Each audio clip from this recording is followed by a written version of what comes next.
Hello बच्चों। तो class 8 की लीड की ये बुक है और इसका जो चैप्टर है सेल स्ट्रक्चर एंड फंक्शंस। तो इसके सेकंड वाले पेज पर हम आ चुके हैं और इसमें हमने सेल के बारे में पढ़ लिया कि सेल क्या है। सेल हमारे बॉडी की जो एक स्ट्रक्चरल और फंक्शनल यूनिट है। ठीक, तो अब हम सेल के बारे में पढ़ेंगे। पर्टिकुलर सेल है क्या, इसके पार्ट्स क्या क्या है, इसके फंक्शंस क्या क्या है। तो most cells are very small to be seen with the naked eye. मतलब सेल्स जो होती हैं वो इतनी छोटी होती हैं कि हम उन्हें अपनी खुली आंखों से नहीं देख सकते। The invention of the microscope made it possible for us to see them and led to the discovery of the cells. मतलब कि जो इन्वेंशन थी किसकी, माइक्रोस्कोप की। माइक्रोस्कोप का मतलब आप समझते होंगे, माइक्रोस्कोप से हम बहुत छोटी चीजों को देखते हैं। माइक्रो का मतलब ही छोटा होता है। ठीक, तो इसकी जो इन्वेंशन थी ये इसकी इन्वेंशन ने ही ये पॉसिबल किया कि हम सेल को देख सकें और उसके बारे में थोड़ा सा डिस्क्रिप्शन दे सकें। तो डिस्कवरी ऑफ सेल मतलब सेल की डिस्कवरी कैसे हुई, सेल को सबसे पहले किसने देखा। ऐसा तो नहीं है ना कि हमें पहले से ही पता था, ये भी किसी ने देखा होगा। फिर उसको माइक्रोस्कोप से मीजर किया होगा। मीजर करने के बाद में उसके क्या क्या पार्ट्स हैं उनको डिस्क्राइब किया होगा। उन पार्ट्स के अंदर क्या क्या चीजें हैं, कौन कौन सा पार्ट कौन कौन सा फंक्शन करता है, तो इस सब के बारे में किसी ना किसी ने तो बताया होगा। तो अब हम इसको स्टार्ट करते हैं। Let us look at the discovery of cells through a timeline. मतलब एक टाइमलाइन बना दी गई है इस बुक के अंदर कि उसके थ्रू हम इजीली समझ सकते हैं कि सेल की डिस्कवरी कैसे हुई। ठीक, तो स्टार्ट करते हैं और ध्यान से सुनिएगा। सबसे पहले 1590 यानी कि 1590 की बात है। 1590 में ये जो नाम लिखा हुआ है ना, ये मेरी प्रोनाउंसिएशन थोड़ी सी गलत हो सकती है, लेकिन आप उसमें मत जाएं, आप खुद से पढ़ लें। ठीक, ये लिखा हुआ है जैक्रियास जैनसिन एंड हैंस लिपर्शे। क्या लिखा हुआ है, जैक्रियास जैनसिन एंड हैंस लिपर्शे। ये दो नाम आपको याद करना होंगे। आप कैसे भी याद करें, रट लें इसको, लेकिन याद करना होंगे। ठीक है, ये पूछता है क्वेश्चंस में, कभी कभी ऑप्शंस आ जाते हैं। और जब कभी भी आप कोई भी एंट्रेंस एग्जाम देंगे किसी स्कूल का, या कोई कंपटीशन एग्जाम देंगे, या फिर कोई ओलंपियाड वगैरह में पार्टिसिपेट करेंगे, तो ये आपसे पूछ लेगा। किसी भी स्कूल के एंट्रेंस एग्जाम में या फिर ओलंपियाड में यही चीजें पूछी जाती हैं। आपसे पूछ लेगा, वो ईयर पूछ लेगा और वो नाम पूछ लेगा। ठीक, फंक्शंस वगैरह नहीं पूछेगा, वो सिर्फ थ्योरी में लिखने को आता है। ठीक, तो 1590 में Zacharias Janssen and Hans Lippershey invented the first simple compound microscope. मतलब इन्होंने क्या करा, उन्होंने जो है वो सबसे सिंपल कंपाउंड है माइक्रोस्कोप को इन्होंने ढूंढ लिया। कब ढूंढा, 1590 में ढूंढा। किसने ढूंढा, जैक्रियास जैनसिन एंड हैंस लिपर्शे। ये डायग्राम बना हुआ है, ये सिंपल कंपाउंड माइक्रोस्कोप है। अजीब सा दिखता होगा, लेकिन अब बहुत बड़े बड़े एडवांस आ गए हैं, लेकिन सबसे पहले इन्होंने ढूंढा था। देख लेना भाई, ये 1590 की बात चल रही है और अब अपन कहां पर हैं, 2023 में। तो बहुत पुरानी बात है, लेकिन ढूंढा तो यही बहुत बड़ी बात है। ठीक, 1590 से हम आए 1665 यानी कि 1665 में। 1665 में एक भाई साहब थे जिनका नाम था रॉबर्ट हुक। इनका बहुत बड़ा योगदान है साइंस के अंदर।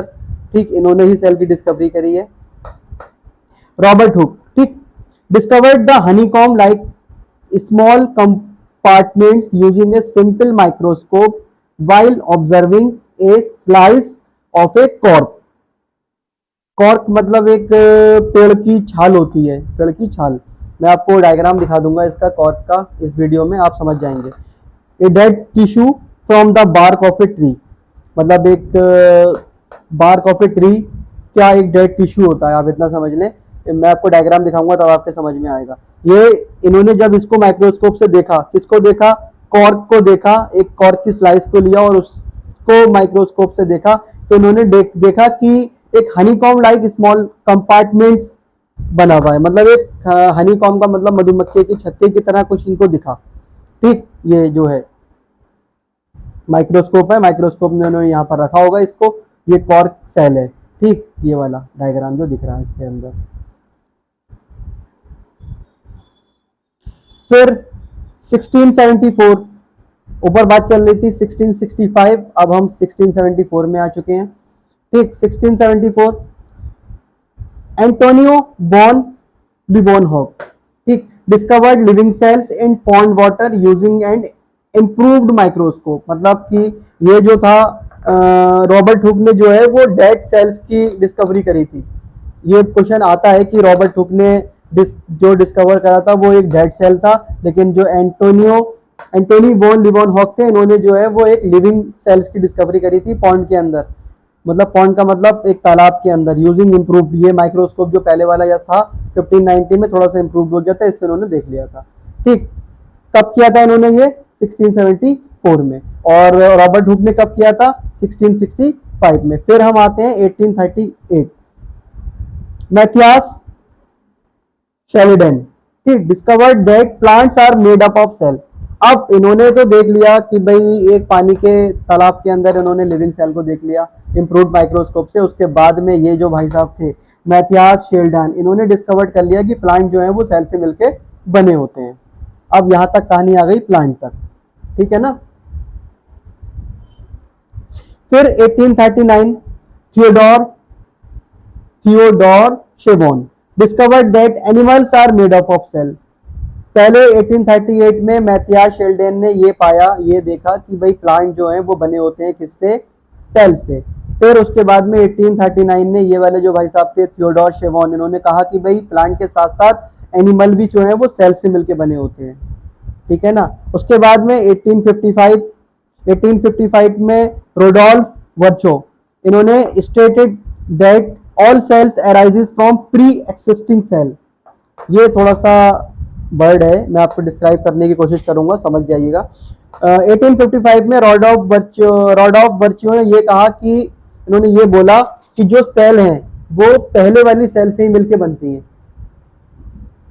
ये मैंने आपको अभी पीछे इंट्रोडक्शन में बताया था ना कि एक टॉपिक है सेल डिवीजन। सेल डिवीजन का मतलब यही होता है कि सेल का बनना। तो इन्होंने ये बताया रोडोल्फ वर्च्यो ने 1855 में, जो सेल्स होती हैं वो पहले वाली सेल से ही बनती है, ऐसा नहीं है कि कहीं से प्रकट हो जाती है। तो वो पहले वाली जो सेल होती है उनकी उन्हीं से वो बनती हैं। अब वो कैसे बनती हैं, कब बनती हैं, क्या क्या प्रोसेस होता है, ये आप आगे वाले जो आपका स्टैंडर्ड है उसमें बहुत अच्छे से पढ़ोगे। बहुत ही डिस्क्रिप्शन, बहुत ही डिस्क्राइब करके लिखा हुआ है, और मैं पढ़ाऊंगा तो बहुत अच्छे से पढ़ाऊंगा, और आप खुद भी पढ़ सकते हो। और खुद कोशिश कीजिएगा, जैसे मैंने आपसे कहा कि भाई आप आगे पढ़ोगे तो आप इसके पढ़ने के बाद, ये जो चैप्टर है इसके पढ़ने के बाद गूगल करिए कि सेल डिवीजन डाल दीजिए गूगल पर, आपको बहुत सारे टॉपिक मिल जाएंगे। फिर उसको रीड करने की कोशिश कीजिएगा, जो वर्ड्स के मतलब ना मिले उसके मतलब ढूंढिएगा, तो कोशिश कीजिएगा पढ़ने की। इसी तरीके से आपकी रीडिंग एबिलिटी बढ़ेगी और आप अच्छे से पढ़ पाओगे। फिर आती है सेल थ्योरी, ये इंपॉर्टेंट है, एग्जाम में इससे क्वेश्चन आता है कि व्हाट इज सेल थ्योरी। ठीक, बेस्ड ऑन देयर फाइंडिंग्स, मतलब की फाइंडिंग्स, किस किस की फाइंडिंग्स थी, बहुत जनों का योगदान है सेल के अंदर। एक तो 1590 में जैकरिया जेंसिन और हैंस लिपर्शे ने माइक्रोस्कोप का इन्वेंशन किया था। अगर ये माइक्रोस्कोप का इन्वेंशन नहीं करते तो हम सेल को नहीं देख पाते, हम नहीं देख पाते। रॉबर्ट हुक भाई हैं, एंटोनियो वॉन लिवनहॉक हैं, मैथियास शेल्डन है, थियोडोर शेवॉन है, ये सब देख नहीं पाते। फिर 1665 में रॉबर्ट हुक ने जो है वो डेड सेल की खोज करी। उसके बाद में 1674 में एंटोनियो वॉन लिवनहॉक ने जो है वो लिविंग सेल की खोज करी। फिर 1838 में मैथियास शेल्डन ने जो डिस्कवर करा कि प्लांट जो है वो सेल से मिलके बनते हैं। फिर 1839 में थियोडोर शेवॉन ने ये डिस्कवर करा कि एनिमल भी सेल से बनते हैं। फिर 1855 में रोडोल्फ वर्च्यो ने ये बताया कि जो सेल हैं वो पुरानी वाली सेल से ही मिलके बनती हैं। इन सारी चीजों का निचोड़ जो है वो क्या है, वो है सेल थ्योरी। ठीक, तो ये आप अच्छे से समझे। Based on their finding, Matthias Schleiden, Theodor Schwann and Rudolf Virchow put forward the cell theory. इन लोगों ने मिलकर एक सेल थ्योरी दे दी, किस किसने? Matthias Schleiden, Theodor Schwann and Rudolf Virchow. ये क्वेश्चन भी आता है कि सेल थ्योरी किन किन लोगों ने दी थी। तो पहला बंदा ये था, दूसरा बंदा ये था, और तीसरा बंदा ये था। इन्होंने अपनी अपनी फाइंडिंग्स को मिलाया, एक जगह बैठे, बोले भाई ऐसा है कि ठीक है, एक जगह बैठकर बात कर लेते हैं और क्या क्या पॉइंट निकलते हैं सेल के बारे में वो लिख देते हैं और फिर उसको पब्लिश करा देते हैं, फिर लोगों को बता देते हैं। ठीक, the main points of the cell theory are as follows, मतलब जो मेन पॉइंट है सेल थ्योरी के वो क्या क्या है? All living organism are made up of cell, मतलब जितने भी लिविंग ऑर्गेनिज्म है वो सारे सेल से मिलकर बनते हैं। बात बिल्कुल सही है। Cell is the basic structural and functional unit of life, मतलब सेल जो है वो बेसिक स्ट्रक्चरल और फंक्शनल यूनिट है लाइफ की। All cells arise from pre existing cell, मतलब जो भी सेल्स हैं, जितनी भी सारे सेल्स हैं वो सारे पुराने वाले सेल से ही मिलके बनते हैं। ठीक, तो इसी के साथ में ये वाला पेज हम यहीं पर फिनिश करते हैं, और अगर इसमें कोई डाउट हो तो पूछिए, कमेंट कीजिए। वीडियो अच्छी लगे तो लाइक एंड शेयर कीजिए और चैनल को सब्सक्राइब कीजिए। Thank you.